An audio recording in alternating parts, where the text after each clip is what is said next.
A história gosta de transformar seus heróis em estátuas, homens imóveis, eternos, sem contradições. Mas alguns foram mais perigosos em vida do que em bronze. Nuno Álvares Pereira não foi apenas um santo, foi um estrategista implacável, um fanático da disciplina e um dos homens mais decisivos da história portuguesa. Este é o Navegante Historiador, um canal de histórias imersivas com narração humana. Hoje abrimos um formato de vídeo mais curto, um dossiê narrativo focado em uma única personalidade histórica. Menos minutos, o mesmo rigor, a mesma intensidade. Este é o Dossiê do Navegante. Se esse formato funcionar, a gente navega mais vezes por aqui. Agora é hora de voltar no tempo.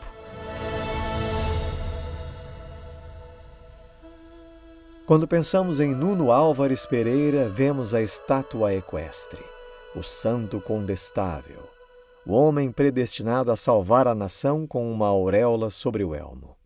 Mas a crônica de Fernão Lopes nos conta uma história diferente. Antes de ser o salvador de Portugal, Nuno era apenas um jovem de 23 anos, fervendo de raiva, reprimido por um pai autoritário e obcecado por uma pureza que o mundo lhe negava.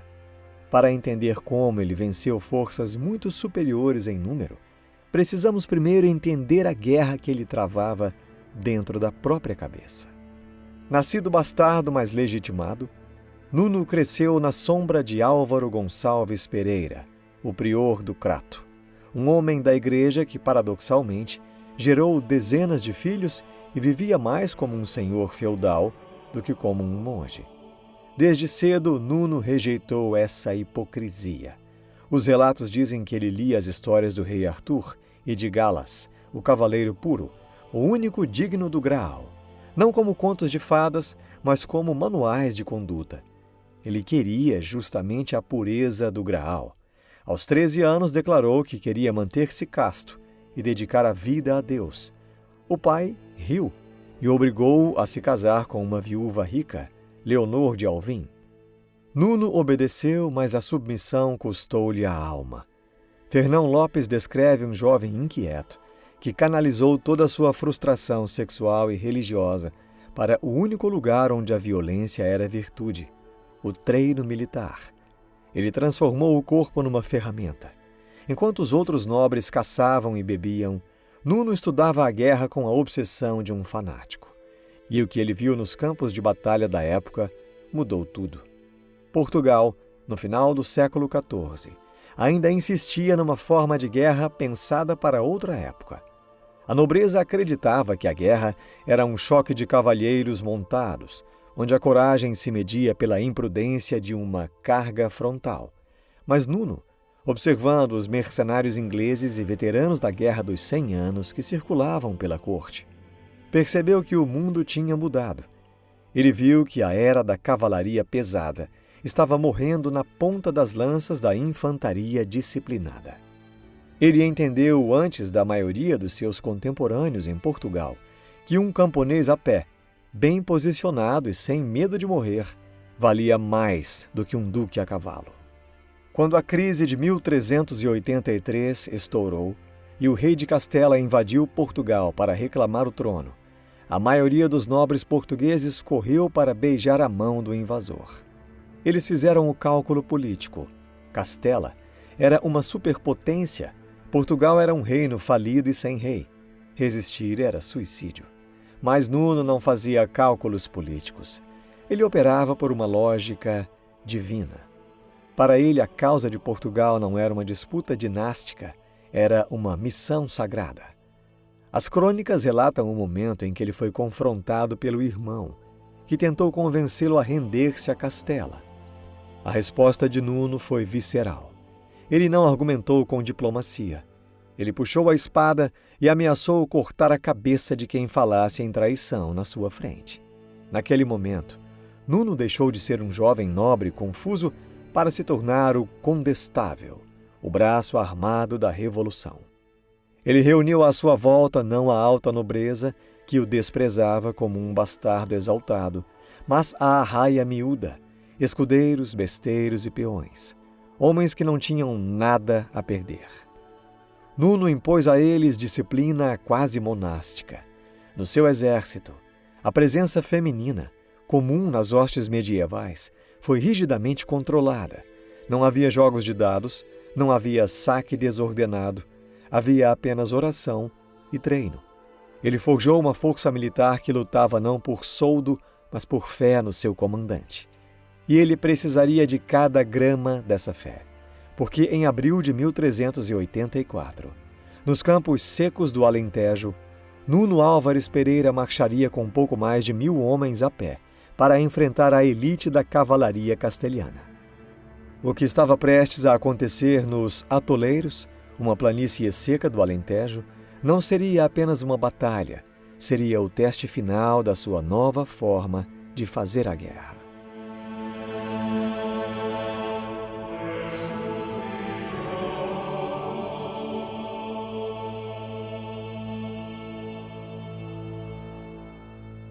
Abril de 1384. O sol do Alentejo já queimava a terra seca perto da fronteira. O chão tremia. Não era um tremor de terra, mas a vibração rítmica e aterrorizante de milhares de cavaleiros castelhanos, marchando para esmagar uma rebelião de camponeses. Do outro lado, Nuno Álvares Pereira esperava. Ele tinha cerca de 1.000 e poucos homens. A matemática da guerra medieval dizia que aquilo não seria uma batalha, seria um massacre. A cavalaria pesada era o tanque de guerra da Idade Média, uma massa de aço e músculos projetada para atropelar qualquer coisa que não estivesse montada. Ninguém, em sã consciência, ficava parado diante de uma carga dessas. Mas Nuno não estava ali para seguir a consciência comum. Ele estava ali para testar uma teoria. Ele sabia que os castelhanos, arrogantes e confiantes na sua superioridade numérica, cairiam na armadilha do orgulho. Nuno ordenou algo impensável para a época. Desmontou do seu próprio cavalo. Ele mandou que todos os seus cavaleiros fizessem o mesmo. Ninguém lutaria montado naquele dia. Ao colocarem os pés no chão, enviaram uma mensagem clara aos seus homens e ao inimigo. Não haveria fuga. Ou venciam ali naquele pedaço de terra, ou morreriam todos juntos. Foi então que Nuno desenhou a geometria da morte.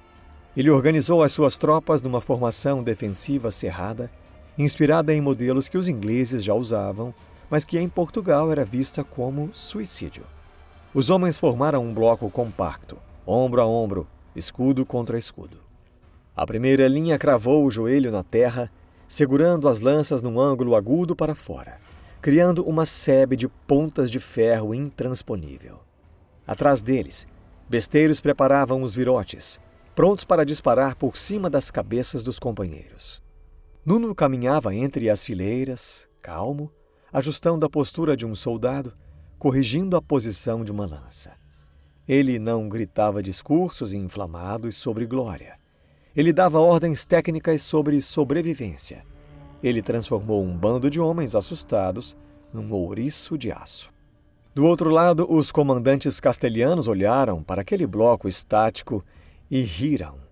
Viram aquilo não como uma fortaleza, mas como um alvo fácil. Para a mentalidade cavalheiresca da época, recusar o combate montado era uma covardia, uma tática de plebeus, e a resposta para a insolência plebeia era a carga frontal. Sem esperar pela infantaria de apoio, sem flanquear, sem estratégia, a cavalaria castelhana picou esporas e avançou. O som deve ter sido ensurdecedor. Fernão Lopes descreve o momento do impacto como o bater de martelos numa bigorna gigante. Milhares de quilos de cavalos e armaduras chocaram-se contra a linha portuguesa, mas a linha não cedeu. O que aconteceu a seguir foi o caos absoluto para os atacantes. Os cavalos, animais inteligentes, recusaram-se a empalar-se nas lanças e frearam bruscamente, lançando seus cavaleiros pelo ar ou empinando e expondo as barrigas desprotegidas. Nuno tinha calculado a psicologia animal e humana perfeitamente. A formação portuguesa funcionou como um moedor de carne. Os cavalos da frente, travados pela parede de lanças, tornaram-se obstáculos para os cavalos que vinham atrás. A carga perdeu todo o ímpeto. O campo de batalha transformou-se num engarrafamento letal de homens e bestas gritando, espremidos numa massa confusa. E então, os besteiros de Nuno abriram fogo a curta distância. Os virotes atravessaram as armaduras castelhanas a distâncias tão curtas que o som do metal sendo perfurado se misturava aos gritos de dor. O que era um exército orgulhoso transformou-se em minutos numa multidão em pânico. Os cavalheiros castelhanos, presos nas suas celas pesadas ou caídos na lama, eram alvos fáceis para as lanças portuguesas que avançavam metodicamente, passo a passo, mantendo a formação. Nuno Álvares, lutando na primeira linha, era a personificação daquela disciplina fria. Ele não lutava com raiva, lutava com eficiência. A batalha durou pouco. A retirada castelhana foi desordenada e humilhante. O campo dos atoleiros ficou coberto de cadáveres de nobres espanhóis e cavalos agonizantes. Mas o dado mais chocante, aquele que transformou Nuno de general em lenda viva, veio quando a poeira baixou e os portugueses contaram os seus próprios mortos. Segundo as crônicas, num número que beira o místico e provavelmente ignora feridos graves. Nenhum soldado português morreu naquele dia, nem um único homem.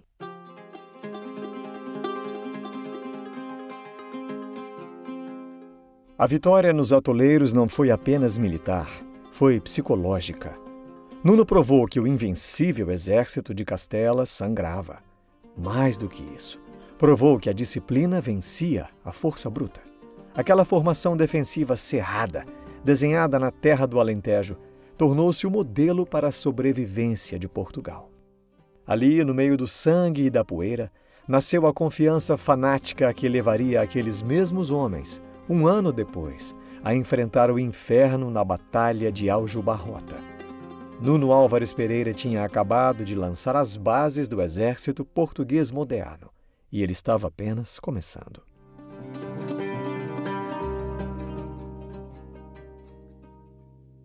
Para compreender a verdadeira genialidade de Nuno Álvares Pereira, precisamos olhar para onde a maioria dos historiadores militares se esquece. Não para o campo de batalha, mas para o acampamento. Na Idade Média, um exército em marcha não era apenas uma força militar, era uma cidade nômade e caótica. Atrás dos soldados, arrastava-se uma multidão de bocas inúteis, comerciantes, vagabundos, jogadores profissionais e, principalmente, as soldadeiras, mulheres que viviam do soldo e da companhia das tropas. Um acampamento medieval cheirava a vinho azedo, latrinas a céu aberto e bordéis. Era um lugar de ruído, brigas por dívidas de jogo e doenças que corroíam os homens antes mesmo de chegarem ao combate. Mas quem entrasse no acampamento de Nuno Álvares encontraria algo assustadoramente diferente. Fernão Lopes relata, com um misto de espanto e admiração, o silêncio e a ordem que reinavam nas fileiras do condestável. Nuno não via a guerra como uma aventura feudal. Ele via-a como uma liturgia, um ato sagrado, e num ato sagrado não há espaço para o vício. Com uma autoridade que raiava o fanatismo, Nuno impôs um código moral severo às suas tropas. A repressão às soldadeiras foi imediata e implacável. A presença feminina, tolerada e até incentivada na maioria dos exércitos europeus da época, passou a ser vista como um risco à disciplina. As mulheres que acompanhavam as tropas foram expulsas e a desobediência era punida com castigos exemplares. Nuno sabia que a luxúria trazia a distração e a distração trazia a morte. Ele queria os seus homens frustrados, tensos e focados, canalizando toda a energia acumulada para a violência organizada do combate. Mas a purga não parou aí. A crônica do Condestável descreve o ódio visceral de Nuno aos jogos de azar. Ele sabia que um soldado que perde o soldo nos dados é um soldado que hesita na batalha ou se entrega ao saque. Nuno percorria as tendas pessoalmente. Se encontrasse dados, tabuleiros ou cartas, não se limitava a confiscá-los, destruía-os ali mesmo e obrigava os infratores a rezar. A blasfêmia, O uso leviano do nome de Deus era punida com severidade. Para os nobres habituados à vida indulgente da corte, isso parecia uma tirania insuportável. Mas para a arraia miúda, os camponeses e besteiros que compunham o grosso das suas forças, a disciplina tinha outro significado. Eles viam o seu comandante jejuar a pão e água nas vésperas das batalhas. Viam-no acordar antes da alvorada, para ouvir a missa, de joelhos na terra fria, vestido com a mesma armadura que usava na linha de frente. Nuno criou algo que transcende a tática. Criou uma mística. Ao impor essa disciplina quase monástica, convenceu os seus homens de que não eram apenas soldados de Portugal, eram soldados de Deus. Acreditavam que enquanto se mantivessem sob aquele comando e naquela ordem, eram invencíveis. E, taticamente, isso era uma vantagem brutal. Um exército sóbrio reage mais rápido. Um exército sem disputas internas luta como um só corpo. Enquanto muitos inimigos relaxavam na véspera das batalhas, os homens de Nuno rezavam e afiavam lâminas. Essa santidade armada teve um efeito psicológico devastador. Nuno transformou a sua infantaria numa máquina de guerra coesa, movida por uma fé absoluta no líder. Quando ele dava uma ordem, não havia hesitação, porque aquela ordem vinha de um homem que parecia falar diretamente com o céu. Essa disciplina de ferro seria posta à prova suprema, não em Aljubarrota, mas meses depois, numa batalha onde a fé de Nuno seria a única coisa entre a vitória e o aniquilamento total, a Batalha de Valverde.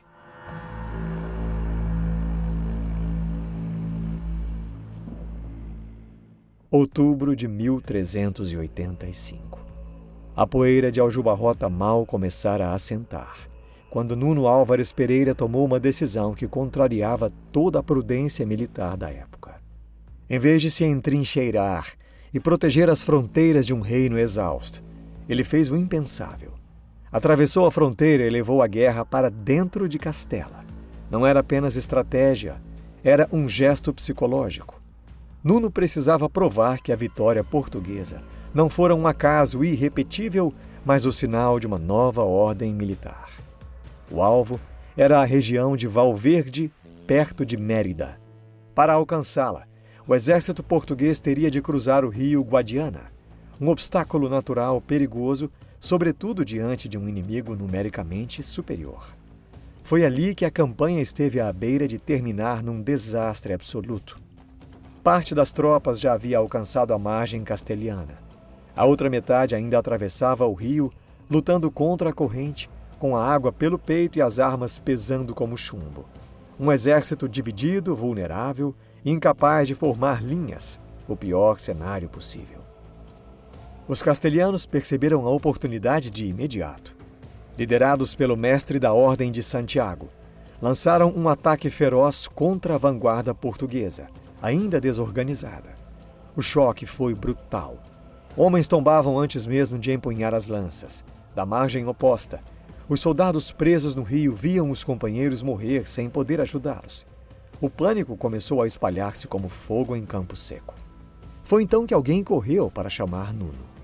Segundo a crônica do Condestável, o escudeiro entrou na tenda do comandante em desespero, coberto de lama e sangue. Do lado de fora, a batalha começava a perder-se. Do lado de dentro, silêncio. Nuno estava ajoelhado, assistindo à missa. O sacerdote continuava a liturgia como se o mundo não estivesse a desabar, a poucos metros dali. "Senhor!" gritou o mensageiro. "Os castelhanos estão sobre nós. Estamos perdidos." Nuno não se levantou. Não pegou na espada. Não mudou a expressão. Apenas respondeu com uma calma desconcertante: "Amigo, ainda não é hora. Esperai um pouco que eu acabarei de orar." Para um olhar moderno, isso soa como loucura, fanatismo suicida. Mas ali não havia descontrole. Havia domínio absoluto das emoções, as dele e as do exército. Se Nuno corresse em pânico, o pânico se tornaria ordem. Se gritasse, a derrota seria contagiosa. Ao permanecer imóvel, ele enviou uma mensagem silenciosa e poderosa: Enquanto o comandante estivesse sereno, a situação ainda não estava perdida. Quando a missa terminou, tudo mudou. Nuno ergueu-se. As crônicas dizem que seu rosto parecia aceso como brasa. Ele vestiu a armadura, montou a cavalo, algo pouco habitual para ele, e saiu da tenda como se atravessasse um limiar invisível. O monge ajoelhado desapareceu. Restava apenas o guerreiro. Ele não tentou salvar a vanguarda com uma carga frontal desesperada. Leu o campo num instante. Identificou a exposição do flanco castelhano e atacou ali, com uma violência curta, precisa e inesperada. O impacto foi de destruição. Ao verem o condestável avançar sem hesitação, os portugueses reagruparam-se quase instintivamente. O medo transformou-se em fúria.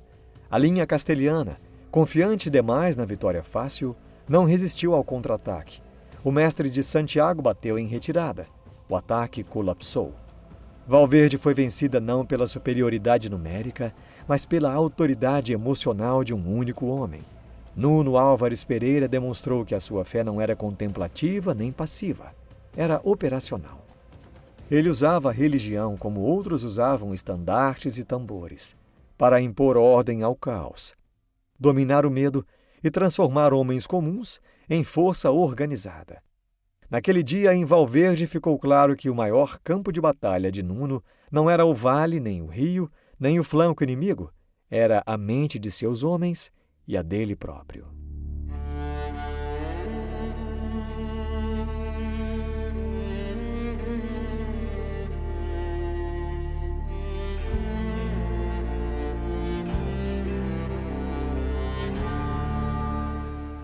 Depois da guerra, o mundo esperava que Nuno Álvares Pereira fizesse o que todos os grandes vencedores costumam fazer: reivindicar palácios, poder. O mundo esperava que ele se tornasse o homem mais rico e mais temido do reino, governando Portugal a partir das sombras. E em termos materiais, parecia que esse destino se cumpriria. As terras que recebeu eram tão vastas que faziam dele um dos maiores senhores da península. Mas Nuno não sabia viver sem combate. E vencida a guerra exterior, voltou-se para a única que ainda lhe restava: a guerra contra si mesmo. Ao longo dos anos seguintes, começou a desfazer-se pouco a pouco de tudo o que havia conquistado. Distribuiu propriedades, libertou dependentes, renunciou a rendas e privilégios. Viveu como viúvo austero, cada vez mais distante da corte, cada vez mais próximo da vida religiosa. Até que, por fim, realizou aquilo que desejara desde a adolescência. Ingressou no convento do Carmo. Tornou-se Frei Nuno. Os homens que o viam varrer o chão do convento, descalço e silencioso, sabiam exatamente quem ele era. Sabiam que aquele velho frade franzino tinha sido o estrategista que quebrara a cavalaria castelhana. O comandante que rezava enquanto os exércitos colidiam. O homem que transformara a disciplina em arma e fé em método. Nuno Álvares Pereira morreu em paz, no dia 1º de abril de 1431, aos 71 anos. Mas lembre-se, Portugal nasceu também da violência desse soldado. Ele deixou um legado desconfortável, não o de um santo inofensivo, nem o de um guerreiro glorioso, mas o de um homem dividido, que usou a brutalidade com rigor e a fé com frieza. Um homem que nos lembra que a história raramente é feita pelos mais puros, mas pelos mais disciplinados. Portugal não foi salvo por um milagre. Foi salvo por alguém que sabia que, às vezes, para sobreviver, é preciso ajoelhar-se e, quando chega a hora, levantar-se com a espada na mão. Este foi o Dossiê do Navegante. Se você quer continuar essa história e ver como Portugal enfrentou o seu momento mais extremo, o próximo capítulo já está na tela final. Lá a gente mergulha no cerco de Lisboa e no inferno de Aljubarrota. Nos vemos na próxima travessia? Se puder, se inscreva aqui no canal e deixe seu like agora para apoiar o meu trabalho.